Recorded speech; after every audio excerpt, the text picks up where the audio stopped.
My name is Ethan Mercer. I'm 29 years old, and 3 minutes before my father's retirement speech at the Hilton Chicago Ballroom, my older brother handed security a printed psychiatric evaluation with my name on it and told them I was mentally unstable. The guard touched my elbow gently, too gently. "Sir, maybe it's best if you head home tonight." I could hear the orchestra warming up behind the gold-trimmed doors. Crystal glasses clinked. 400 guests waited inside for my father's final announcement as CEO of Mercer and Vale Capital, one of the most respected private equity firms in the Midwest. And apparently, my family had decided I wasn't supposed to be there. I stared at the document in the guard's hand. Confidential Psychiatric Assessment. Patient, Ethan James Mercer. The diagnosis section had been highlighted in yellow. Mood instability, emotional fixation, impaired judgment under stress. Except, I had never seen that document before in my life. "What is this?" I asked quietly. The security guard avoided eye contact. "Your brother said there's been some recent behavior." Recent behavior? The phrase hit me harder than the fake diagnosis, because rich families never say words like dangerous or unstable. They use cleaner language, softer language, language designed to erase people politely. Behind the guard, I saw my brother Daniel through the ballroom doors. Navy tuxedo, silver cufflinks, relaxed smile, shaking hands with investors. He saw me looking, and he smiled. Not nervous, not guilty. Confident, like this had already worked. That was the moment I realized something terrifying. This wasn't impulsive. This had been planned. For months, maybe years. The Hilton lobby smelled like polished marble and expensive perfume. A pianist near the cocktail lounge played soft jazz, while waiters carried champagne trays through clusters of attorneys, bankers, and city officials. My father loved rooms like this. Rooms where everyone laughed slightly too hard at his jokes. Rooms where appearances mattered more than truth. "Ethan," the guard said carefully, lowering his voice. "I'm just trying to avoid a scene." A scene. I almost laughed, because my entire family had spent 20 years manufacturing scenes around me. Daniel was the golden son, Columbia MBA, Forbes 30 under 30, perfect hair, perfect wife, perfect timing in conversations. And me? I was the difficult one, the quiet one, the son who asked questions nobody wanted asked. 3 years earlier, I discovered Mercer and Vale had quietly forced hundreds of employees out of their pensions after acquiring a manufacturing chain in Indiana. Not illegally, just carefully. Legally cruel. When I brought it up during a family dinner in Winnetka, my father cut into his steak and said, "You're too emotional for business." Daniel nodded like a therapist handling a disturbed patient. "You always personalize things, Ethan." That became the family narrative after that. Too emotional, too sensitive, too unstable. Not wrong, never wrong, just unstable. That's how powerful people bury inconvenient people without looking cruel.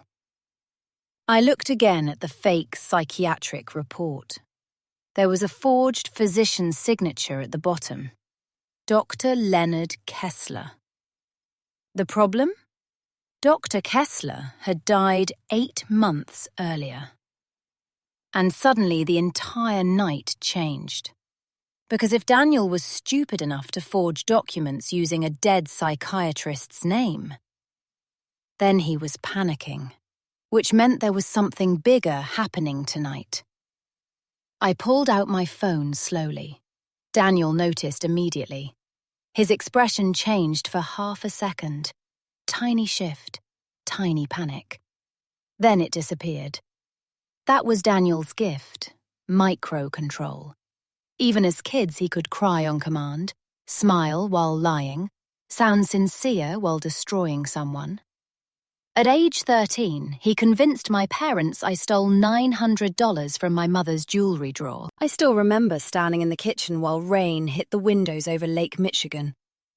My father loosened his tie slowly. Just tell the truth. I didn't take it. Daniel sat at the island counter pretending not to watch. 3 days later, my mother found the money inside one of Daniel's tennis bags. Nobody apologized. Not really. My father just patted my shoulder once and said, "Let's move forward."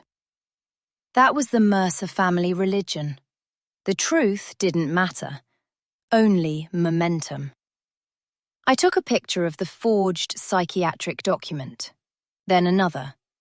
Then I zoomed in on the signature, date stamp, medical license number, everything. Daniel began walking toward us across the ballroom entrance. Smooth, calm, controlled. "Hey," he said softly, placing a hand on the security guard's shoulder.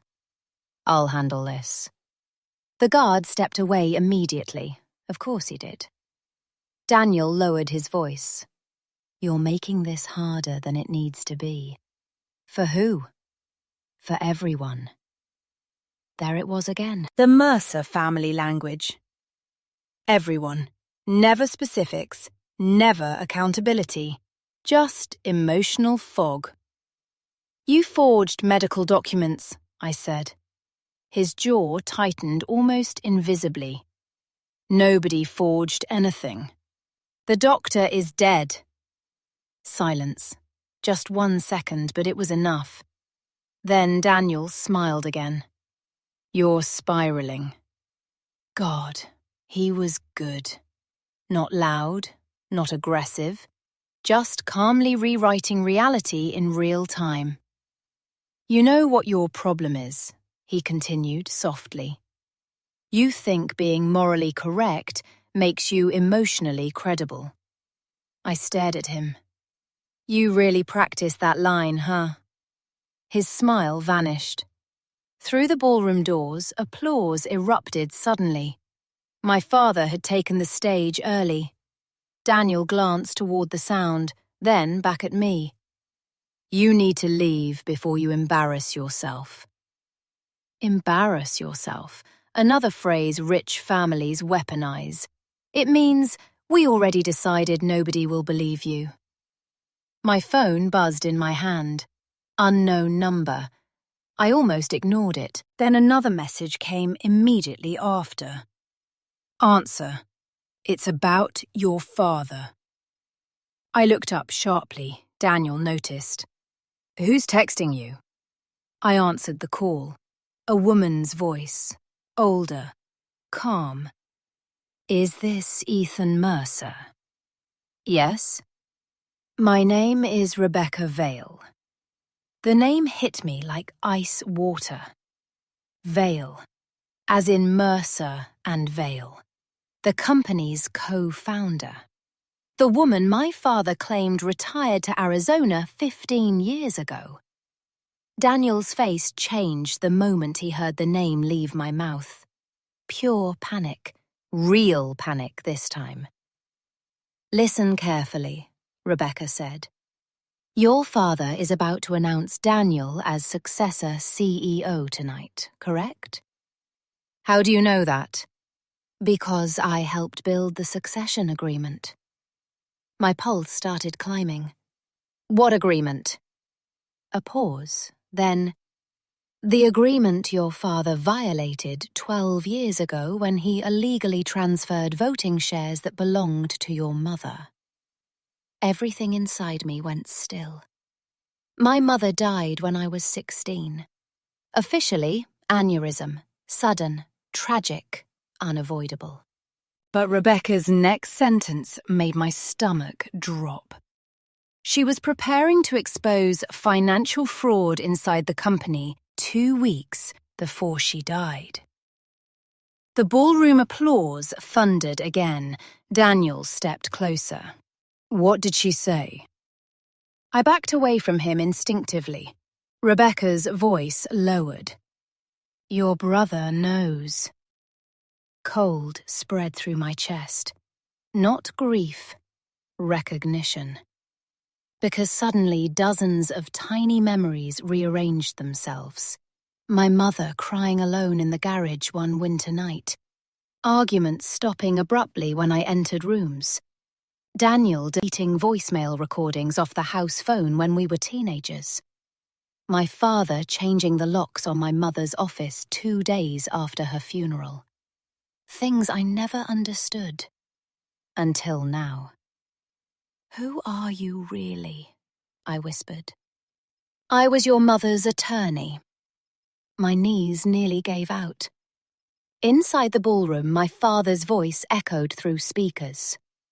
My son Daniel represents the future of Mercer and Vale. Applause exploded. Rebecca continued speaking calmly, while my entire world tilted sideways.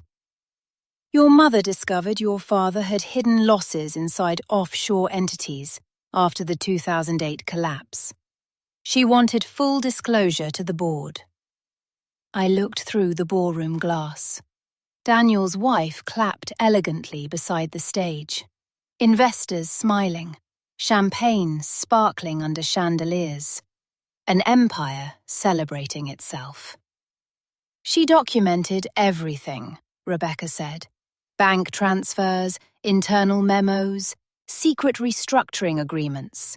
She intended to force a board investigation. Why are you telling me this now? Because tonight your father intends to finalize permanent voting control through Daniel. If that happens, the evidence disappears forever. Daniel stepped directly in front of me now. Give me the phone. No. His voice dropped lower. You have no idea what you're involving yourself in. Rebecca heard him. Ethan, she said carefully, do not leave that hotel. The elevator behind me dinged softly. Guests entered laughing. Nobody noticed my world collapsing 10 feet away. What evidence? I asked.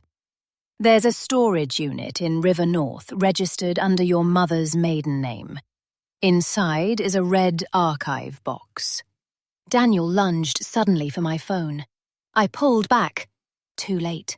The phone hit the marble floor hard enough to crack the screen. Several nearby guests turned. Daniel immediately changed expressions, concerned older brother mode. Ethan, he said loudly, you need to calm down. God, there it was again. Performance, always performance. You're lying, I said quietly. His eyes hardened. No, I'm protecting this family. I looked at him carefully, really carefully. And for the first time in my life, I realized Daniel actually believed that. That was the horrifying part. He didn't see himself as cruel. He saw himself as necessary. The stable son, the clean son, the son willing to bury ugly truths to preserve the Mercer legacy. People like Daniel never think they're villains. They think they're managers, crisis handlers, editors of reality. My father's speech continued overhead. Integrity, vision, discipline. Integrity. I almost laughed out loud. Daniel lowered his voice again. If you walk into that ballroom tonight with conspiracy theories and emotional episodes, you'll destroy whatever relationship you still have with Dad. I stared at him. then slowly bent down and picked up my cracked phone. "You already destroyed it." For the first time all night, Daniel looked uncertain. Just slightly, but enough. Because I think he realized something in that moment. I wasn't trying to be accepted anymore. And once someone stops needing approval, they become dangerous. I turned toward the elevators. Daniel grabbed my wrist hard, not enough for a scene, just enough to warn me. "If you go looking for that storage unit," he said quietly, "you're going to find things you can't come back from." I looked at his hand on my wrist, then at him. Good. The ballroom erupted in applause again as I stepped into the elevator. And just before the doors closed, I saw my father take Daniel's arm proudly on stage, like he was handing him a kingdom. Neither of them knew yet that my dead mother had already left me the map that could burn it to the ground. River North storage smelled like wet concrete, rusted metal and industrial bleach. Somewhere above me, downtown Chicago was still celebrating my father's retirement announcement, while I stood alone in a freezing basement, holding a red archive box my dead mother had hidden 13 years earlier. My phone vibrated again. Daniel calling. 4th time in 7 minutes. I declined it and crouched beside the storage unit instead. The fluorescent lights overhead flickered every few seconds, washing the corridor in uneven white light. Unit B-19 was smaller than I expected.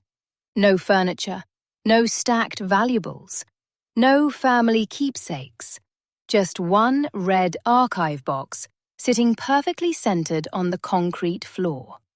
Like someone knew eventually it would be found. The duct tape across the top had yellowed with age. My hands hesitated over it longer than they should have. Because once I opened that box, my family would never become normal again. Not that it ever really had been. I peeled the tape back slowly. Inside were 6 thick folders, 3 mini DV tapes, a silver hard drive, and a sealed envelope with my name written across the front in my mother's handwriting. Ethan. Seeing it nearly knocked the air out of me. I hadn't seen her handwriting since high school. Sharp cursive, slight right slant, clean spacing. My mother believed handwriting revealed character. She used to say messy signatures belong to people hiding things. Daniel's signature looked different every year. I sat down hard on the concrete floor and opened the envelope. The paper inside was dated March 11th, 2011, 15 days before she died. Ethan, if you are reading this, then something has already gone very wrong. My throat tightened immediately. I kept reading. Your father believes protecting the company justifies everything now, even lying, even stealing, even hurting people who trusted him. A loud hum vibrated through the ventilation pipes overhead. I suddenly became hyper-aware of every sound around me. My breathing, the buzzing lights, water dripping somewhere deeper in the basement. I forced myself to continue. Daniel knows more than he pretends to know. I kept hoping he would stop your father before this became irreversible. But I think he's too afraid of losing what he's been promised. Promised. The word sat in my chest like glass. Because Daniel always acted less like a son and more like a future heir protecting an inheritance. Even when we were kids. Especially when we were kids. When I was 11, I accidentally cracked the screen on my father's BlackBerry while trying to bring it upstairs to his office. I still remember standing in the kitchen shaking while Daniel leaned against the marble counter, eating strawberries from a crystal bowl. You should probably tell him you found it broken, he told me casually. I didn't find it broken. Daniel shrugged. Doesn't matter, he'll believe me. And he did. That was the first time I understood something important about my brother. Daniel never needed the truth. He only needed confidence. I looked back down at my mother's letter. If anything happens to me, stay calm. Do not confront them emotionally. Emotional people lose against organized people. Jesus. Even terrified, she still understood exactly how this family operated. I swallowed hard and opened the first folder.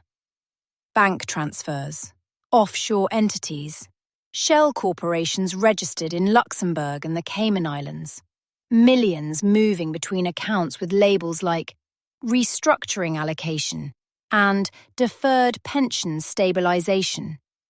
Corporate language designed to hide ugly things behind polished words. I flipped through another folder. Internal board memos. One line highlighted in yellow marker. Temporary reduction in employee retirement obligations necessary to preserve executive continuity. Executive continuity. Translation: protect executives first, destroy workers later. My jaw tightened. Mercer and Vail managed retirement portfolios for nearly 40,000 employees across multiple acquired companies.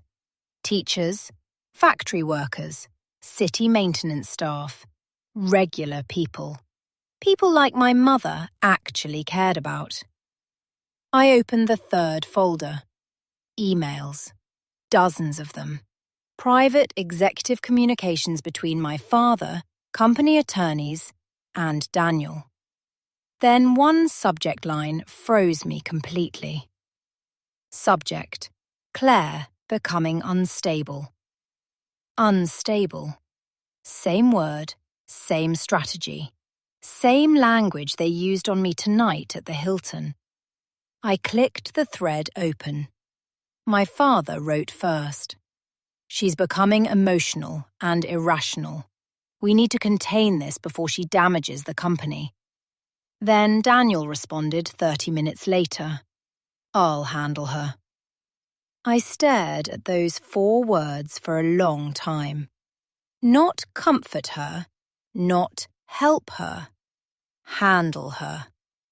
Suddenly, an old memory surfaced so sharply it almost made me nauseous. March 2011, 3 days before my mother died. I came home early from baseball practice because it started snowing unexpectedly. Daniel's BMW was in the driveway, even though he claimed he was flying to Boston that morning. I walked inside and heard yelling upstairs. Not loud, controlled yelling, the dangerous kind. My mother's office door was half open. I saw my father standing near her desk while Daniel blocked the doorway. My mother looked terrified. Not angry, not dramatic. Terrified. Then Daniel noticed me in the hallway and immediately smiled. "Hey, buddy," he said calmly. "Mom's just stressed." The door closed seconds later. By dinner, everyone acted normal again. 3 days later, she was dead. My phone buzzed violently in my pocket. Dad calling. I ignored it.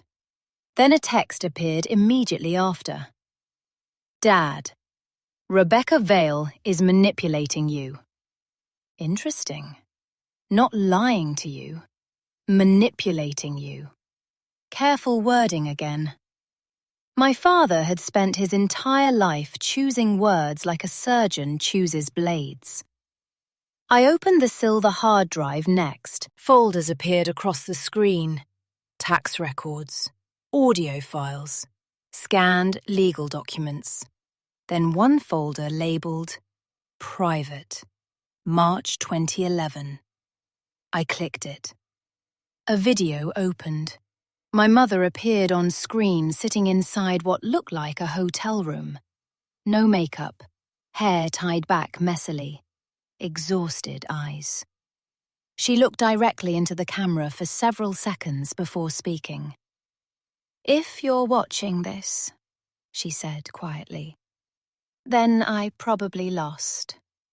Every muscle in my body locked. She took a shaky breath.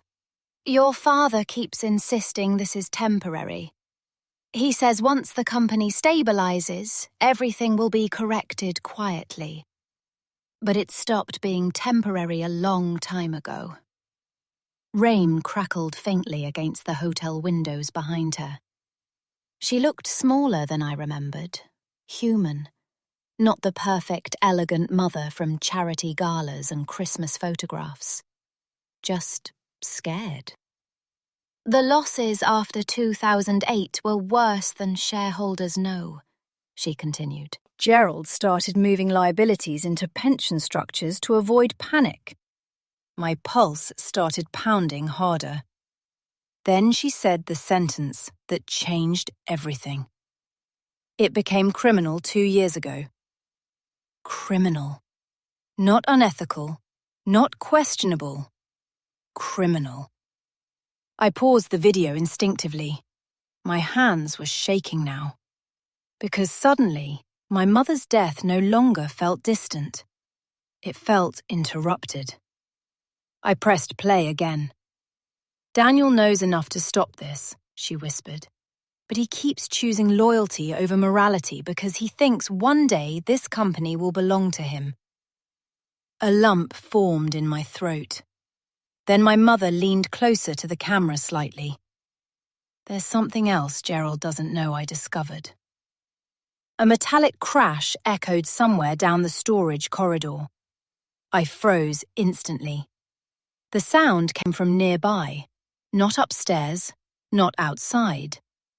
Inside the basement. I muted the video immediately. Silence. Then footsteps. Slow. Measured. Moving between the rows of storage units. My heart started hammering hard enough to hurt. I stood carefully and moved toward the edge of the cage. The fluorescent lights buzzed overhead. At the far end of the corridor, I saw a man standing partially behind another storage row. Dark coat, tall, motionless, watching me. "Hello?" No answer. The man stepped backward calmly out of sight. Adrenaline exploded through my chest. I moved into the corridor immediately. Empty. Just flickering lights and cold concrete. Then I heard the freight elevator doors closing upstairs. Whoever it was had already left. I hurried back to the storage unit and shoved everything into the archive box. No chance I was leaving any of this behind now. As I lifted the final folder, a photograph slid loose from the bottom. Old, glossy print. My father. Daniel. And another man standing outside a black Mercedes beneath a restaurant awning. On the back, written in my mother's handwriting, "Ask Daniel about March 22nd. No year, no explanation, just that sentence. Then it hit me. March 22nd, 2011. 4 days before my mother died. Cold spread slowly through my chest. Because Daniel claimed he was in Boston that entire week. But suddenly I remembered something strange. The morning after March 22nd, Daniel walked into breakfast wearing the exact same navy wool coat from the photograph. My mother noticed too. I remember because she dropped her coffee cup when she saw him. At the time, I thought she was tired. Now I realized something worse. She recognized where he'd actually been. The freight elevator carried me back upstairs with the archive box clutched against my chest. The night manager refused to look at me this time. Fear had replaced caution. As I pushed through the lobby doors into the cold Chicago rain, my phone rang again. Unknown number. I answered immediately. Ethan? Rebecca Vale. You found the box. How did you know? A pause. Because your father just called me. Cars hissed through rainwater nearby. A siren echoed somewhere downtown. What did he say? He said you're confused, emotional, vulnerable. Same script, same strategy. My entire life suddenly looked different. Not random family dysfunction. Coordinated narrative control. What aren't you telling me?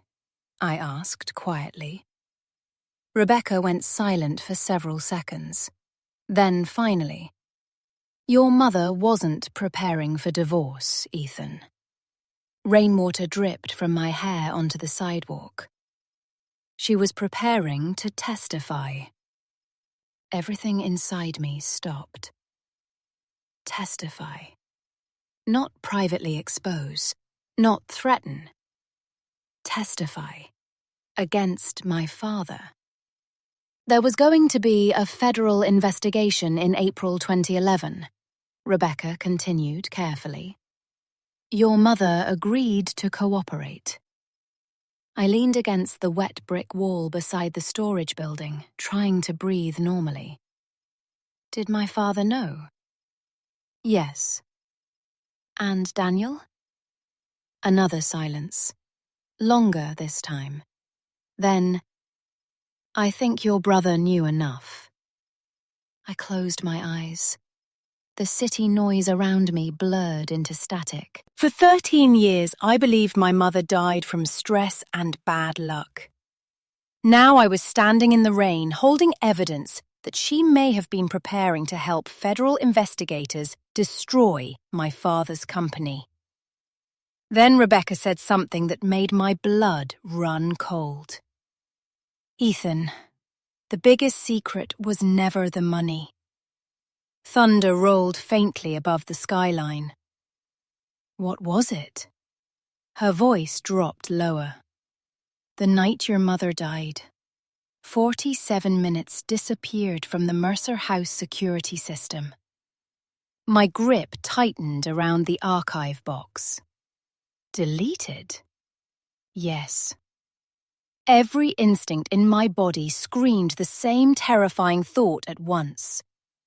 Someone in my family didn't just hide the truth. Someone actively cleaned the scene. The rain followed me all the way back to my apartment in West Loop. Not dramatic movie rain. Real Chicago rain. Cold, heavy, dirty water running along sidewalks carrying cigarette butts and grease into overflowing drains, while exhausted people hurried home beneath umbrellas. By the time I reached my building, my coat sleeves were soaked through, and the red archive box felt heavier than concrete in my arms. The elevator mirror showed someone I barely recognized. Wet hair, pale face, eyes that looked older than they had 12 hours earlier. I unlocked my apartment door at 11:18 p.m. and froze immediately. The kitchen light was on. I never left lights on. Every nerve in my body tightened. The apartment was silent except for the hum of the refrigerator and distant traffic below Randolph Street. Slowly, I set the archive box down beside the couch. Hello? No answer. I stepped farther inside carefully. Nothing looked overturned, nothing stolen, but tiny things were wrong. The dining chair near the window had moved slightly off angle. The framed photograph beside the bookshelf sat crooked, and my office door, the door I always kept closed, was open 6 inches. My pulse started hammering again. Someone had been here, recently. I moved toward the office slowly and pushed the door open. The room looked untouched at first glance. Laptop still on the desk, books still aligned, desk lamp still glowing amber against the wall. Then I noticed the drawer, half open. Inside that drawer was where I kept old family documents, birth certificates, tax files, my mother's original obituary. Someone had gone through them, not randomly, carefully. I checked the lockbox beneath the desk next. Still there, still locked. Interesting. Whoever entered my apartment wasn't searching for valuables. They were searching for information. My phone buzzed. Daniel, again. This time I answered. Silence greeted me first, then his voice. You shouldn't have gone to the storage unit. No greeting, no pretending anymore. I walked slowly into the kitchen, eyes scanning the apartment windows instinctively. How did you know where I went? Another pause. Rebecca talks too much. Lie.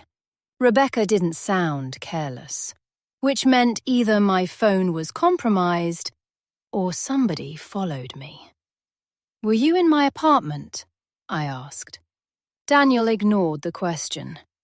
You're creating a situation you don't understand. There it was again. Not denial. Never denial. Just repositioning. Corporate crisis language. You forged psychiatric documents tonight. You really think Dad would let you walk into that ballroom after what's been happening? What's been happening? You've been spiraling for months. I laughed quietly. Actually laughed. Because suddenly I understood something important. Daniel wasn't trying to convince me anymore. He was rehearsing, building language, future explanations, future legal positioning. In his mind, this had already become narrative management. You know what's funny? I said softly. Mum used the exact same word in her files. Silence. Longer this time. Then, what files? Got you. I leaned against the counter. The ones where Dad discusses moving pension losses offshore. No response. The ones where Mum says she was preparing to testify. Still silence. Then finally, you need to stop digging. Not anger. Fear. Actual fear. I lowered my voice.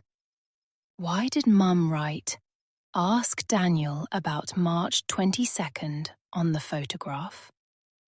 The line went completely dead quiet. I could hear him breathing now, barely. Then, you don't know what you're talking about. But his voice had changed. Less controlled, less polished. And for the first time in my life, Daniel sounded tired. You lied about being in Boston, I continued quietly. That was 13 years ago. So you admit it? No, I'm saying memory is unreliable. Classic Daniel. Never fully cornered. Never fully exposed. Always leaving escape routes. I walked toward the rain-streaked windows overlooking the city. 47 minutes disappeared from the security footage the night Mum died. The silence that followed chilled me more than any answer could have. Because innocent people usually react immediately. Shock, confusion, questions. Daniel just went quiet. Then finally, Ethan, you need to think carefully about where this ends. There it was. Not concern. Warning.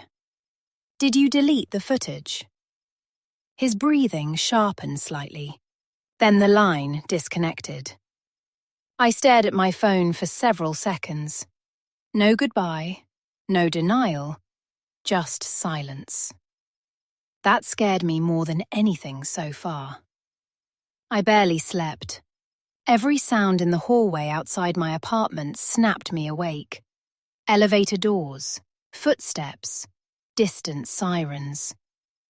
At 4:12 a.m., I gave up trying and reopened the archive box on my kitchen table.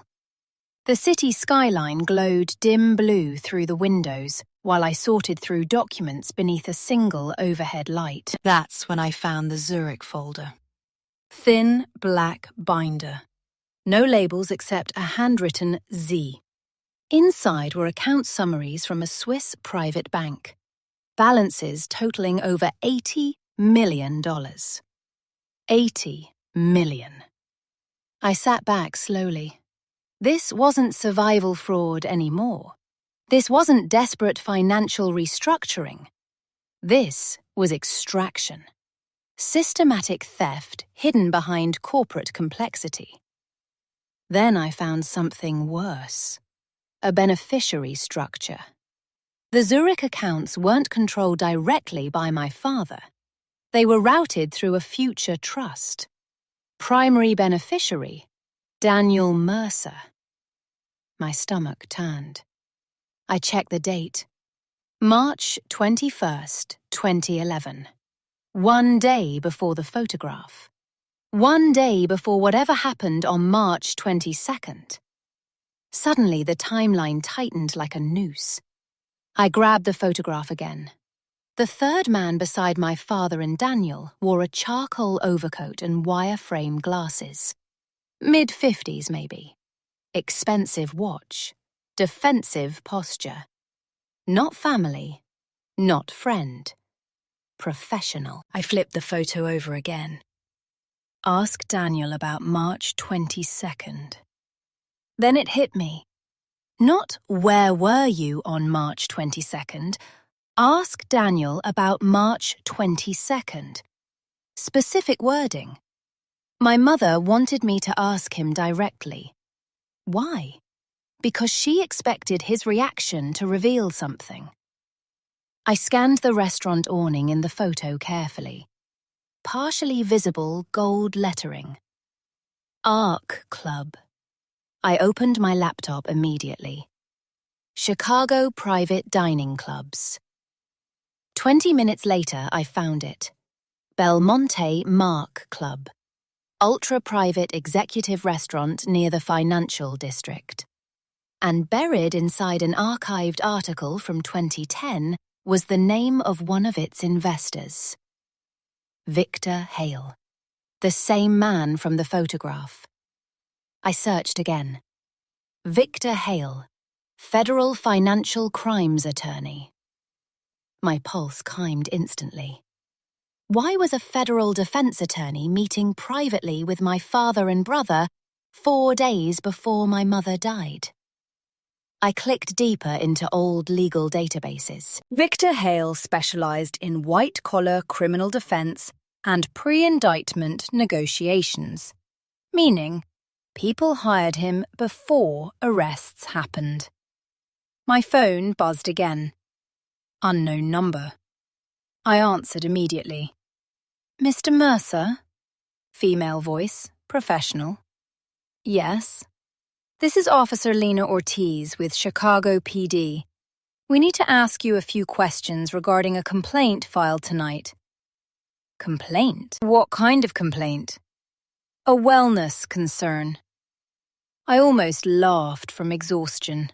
Of course, Daniel had escalated. What exactly does that mean? There are concerns regarding your emotional state and possible paranoid behavior. There it was again. Paranoid, unstable, emotional. Always the same strategy. We'd like to conduct a brief welfare check. I rubbed my eyes slowly. Did my family call this in? A pause. I can't disclose the reporting party. Which meant yes. Officer, I said calmly, My family forged psychiatric documents tonight to remove me from a corporate event after I uncovered evidence of financial misconduct. Silence. Then, I understand, sir. We're still required to follow protocol. Protocol. Another system. Another clean word hiding ugly things. When are you coming? 2 officers are downstairs already. I looked toward the apartment windows instinctively. Black and white cruiser parked beneath the building. Jesus Christ. Daniel moved fast. Very fast. And suddenly, I understood the real danger. Not violence. Narrative control. If they successfully painted me as unstable before evidence surfaced, then nothing I revealed afterward would matter. My doorman called 30 seconds later. "Mr. Mercer, Chicago police are here requesting access." I closed my eyes briefly. Think. Not emotionally. Factually. Exactly what Mum wrote. "Send them up," I said calmly. 10 minutes later, Officers Ortiz and Campbell sat across from me at the kitchen table, while the archive box remained hidden inside my bedroom closet. Ortiz looked early 30s, observant eyes, smart posture. Campbell looked tired and unconvinced by the entire situation. "You understand why we're here?" Ortiz asked gently. "My wealthy family thinks I'm becoming inconvenient." Campbell coughed slightly, trying not to laugh. Ortiz shot him a look. "We received reports you may be experiencing emotional distress connected to family conflict. Did the report mention forged psychiatric records?" Ortiz paused. Interesting. So they knew about the documents already. Interesting. I stayed calm deliberately. No pacing, no raised voice, no emotional spiraling. Because suddenly I realized this wasn't just about surviving my family anymore. It was about surviving the image they were building around me. Daniel wanted a version of Ethan Mercer that nobody trusted. Unstable Ethan, obsessed Ethan, grieving Ethan. A man easy to dismiss. Officer Ortiz studied me carefully. "Has anyone threatened you recently?" I thought about the storage unit, the missing footage, the apartment intrusion, Daniel's warning. Then I answered carefully. Yes. Campbell leaned forward slightly. "Who?" "My brother." Silence filled the apartment. Rain tapped softly against the windows. Ortiz exchanged a glance with Campbell. Then she asked the question quietly. "Mr. Mercer, what exactly did you find tonight?" I looked at both officers, then toward the closet containing the archive box. And for the first time since this nightmare started, I realized something dangerous. I wasn't the only person beginning to suspect the Mercer family had been lying for years. Officer Ortiz didn't touch the coffee I offered her. That was the first thing I noticed after deciding to show them the files. People who trust a situation drink the coffee. People who think they might become witnesses keep their hands free. The rain had stopped outside my apartment windows by then. Chicago looked cold and metallic beneath the early morning light. Traffic crawled along Halstead while the skyline slowly brightened into grey-blue dawn. I placed the Zurich account documents carefully on the kitchen table. Officer Campbell stopped pretending to be relaxed almost immediately. "What exactly is Mercer and Vale?" he asked quietly.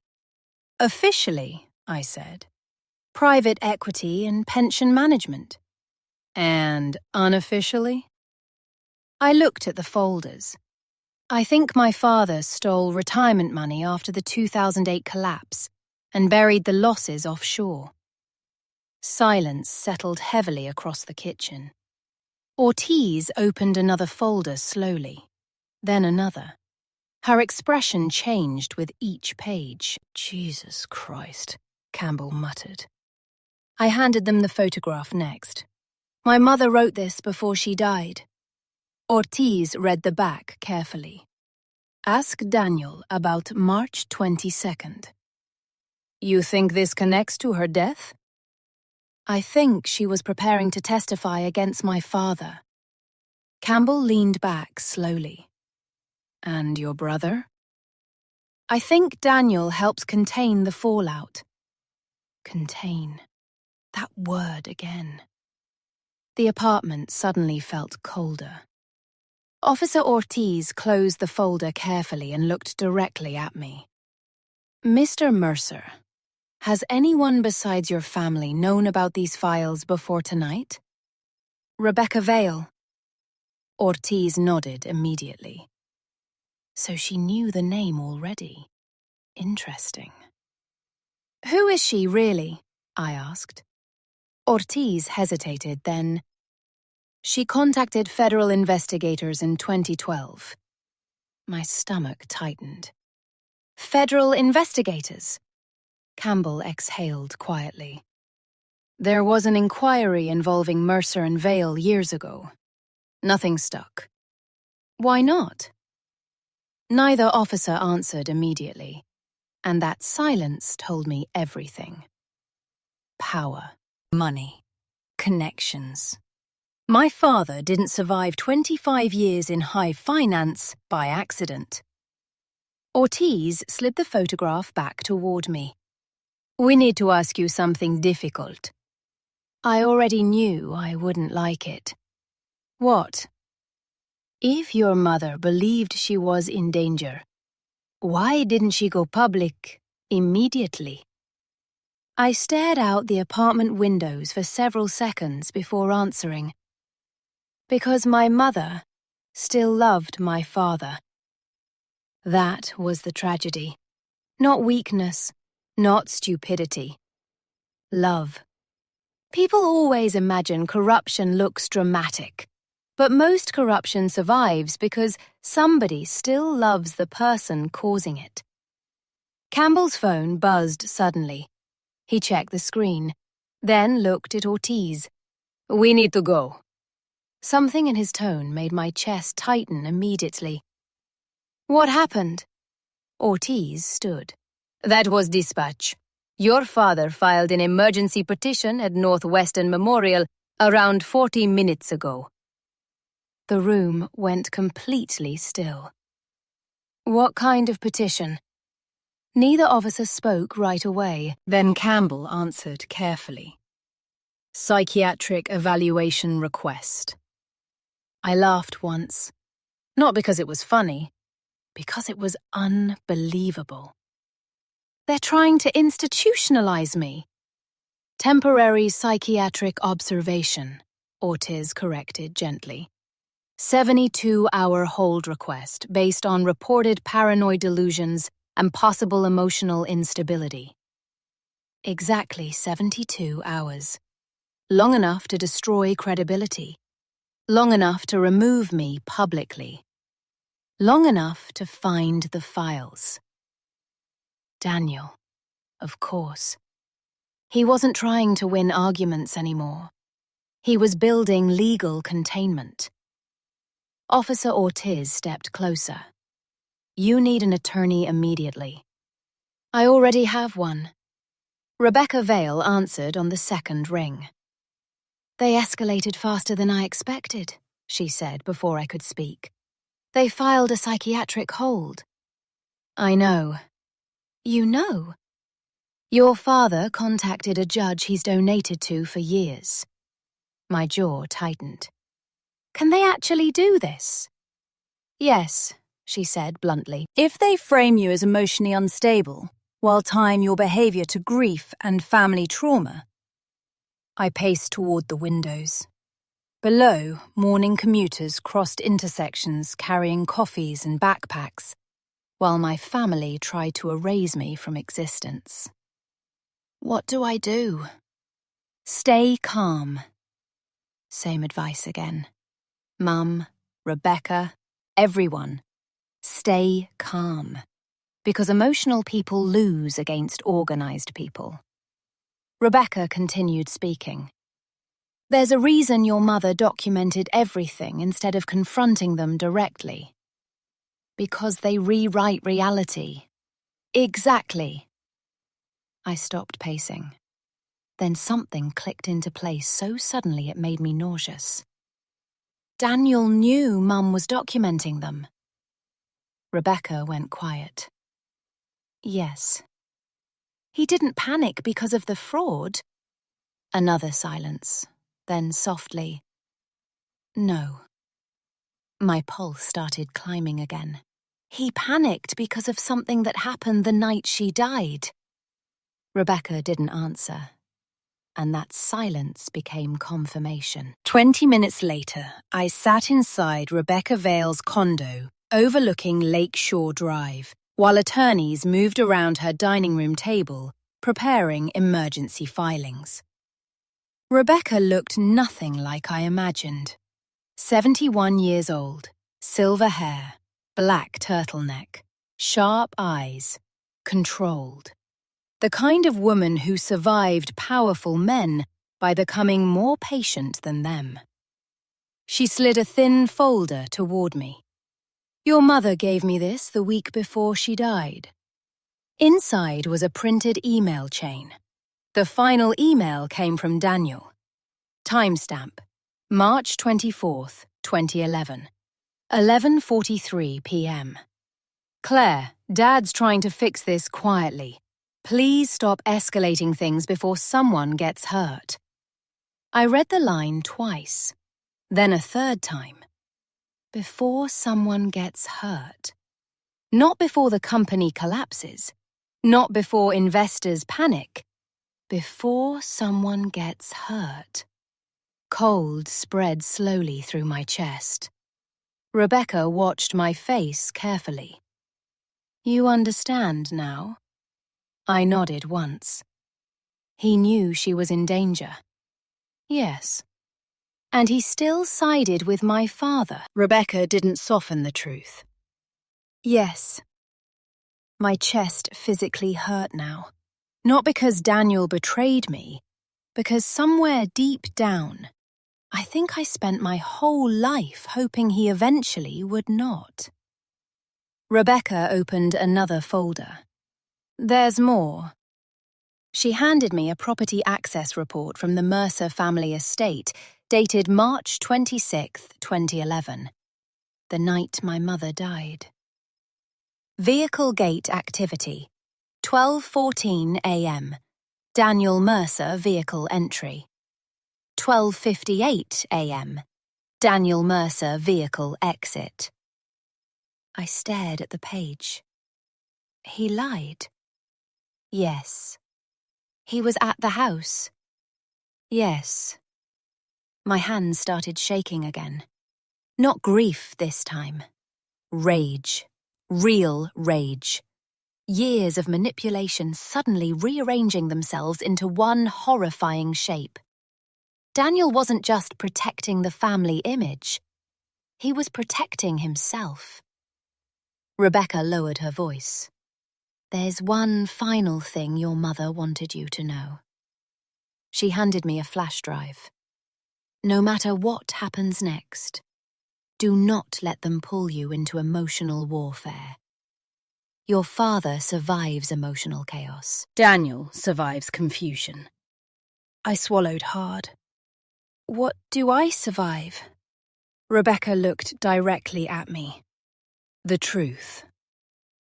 3 hours later, everything exploded publicly. Not because of me, because Daniel panicked. At 1:17 p.m., every major business outlet in Chicago received an anonymous leak involving offshore pension transfers tied to Mercer and Vail. By 2 p.m., reporters surrounded Mercer Tower.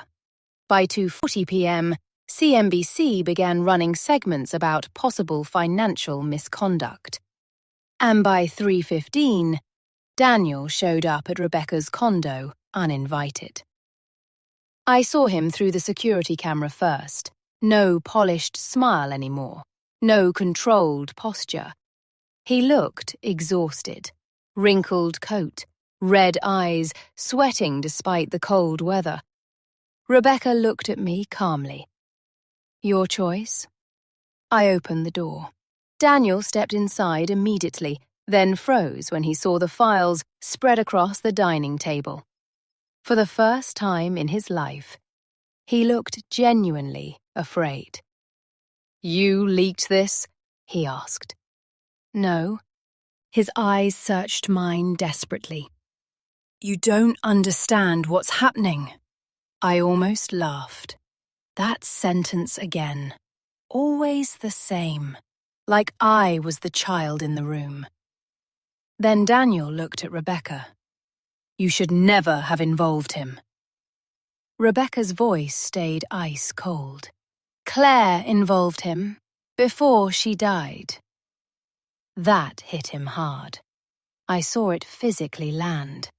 Daniel rubbed both hands across his face slowly, then finally said the words I never expected to hear. She wasn't supposed to die. The room went silent. Every sound disappeared. Traffic outside, heat vents, breathing, everything. I stared at him. What? Daniel's face collapsed, not dramatically, quietly, like someone too exhausted to hold the performance together anymore. She threatened to go federal, he whispered. Dad lost control. Every muscle in my body locked. What happened that night? Daniel sat down slowly at the dining table, like his legs stopped working. She confronted him in the study. His voice sounded distant now. I came home because Dad called me. They were screaming at each other when I arrived. Rebecca stood completely still. She said she was going to testify Monday morning, Daniel continued. Dad kept begging her to wait, to give him time to fix it. And? Daniel swallowed hard. She collapsed. I stared at him. What? She collapsed during the argument. My mind struggled to process the sentence. Aneurysm? Yes. I looked at Rebecca instinctively. Even she seemed shaken. Daniel's eyes filled finally. Real tears this time, not performance, not strategy. I wanted to call 911 immediately, he whispered. But Dad panicked. The room suddenly felt too small. What did he do? Daniel looked directly at me. He told me if the authorities investigated the company after her death, everything would collapse. I felt sick. He made you help him. Daniel nodded once, small, broken. He deleted the footage. The words landed like concrete. Not murder, something worse in its own way. Cowardice. Cover-up. Protection of power over truth. I stared at my brother for a very long time.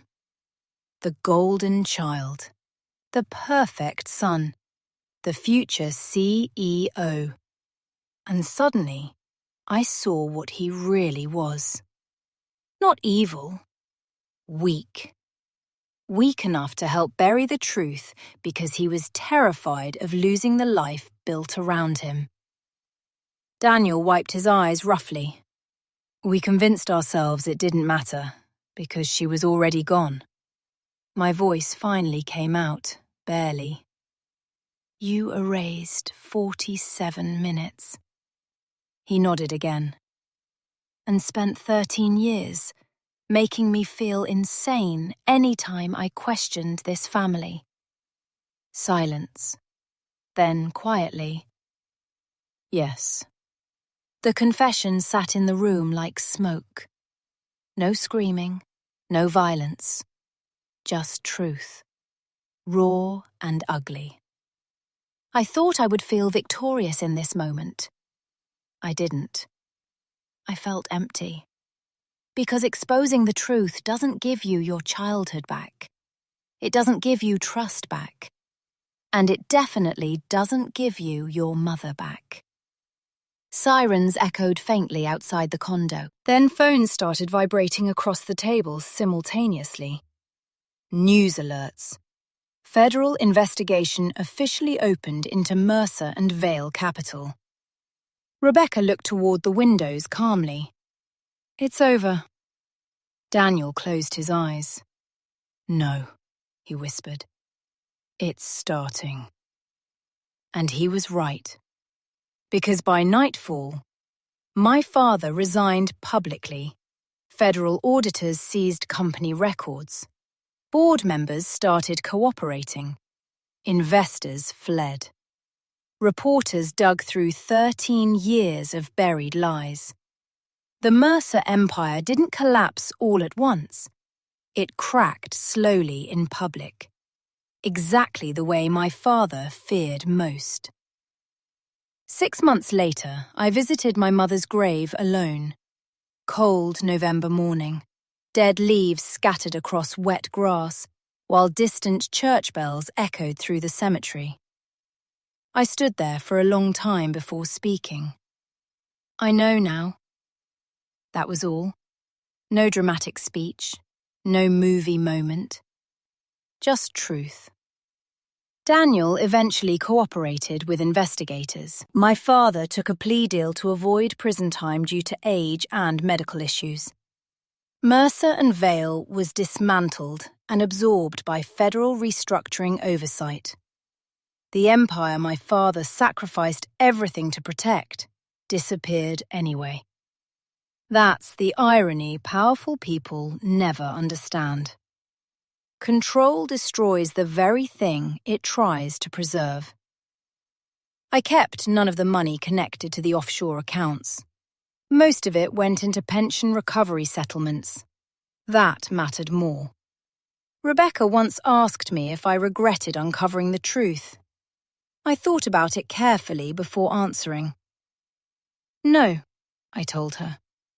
"But I regret how long everyone confused silence with loyalty. Because that's what this was always really about. Not money, not inheritance, not corporate fraud.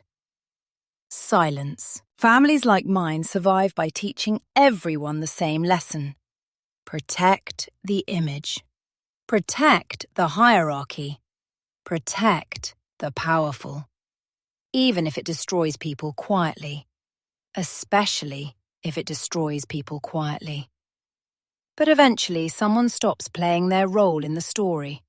And when that happens, the entire illusion starts falling apart."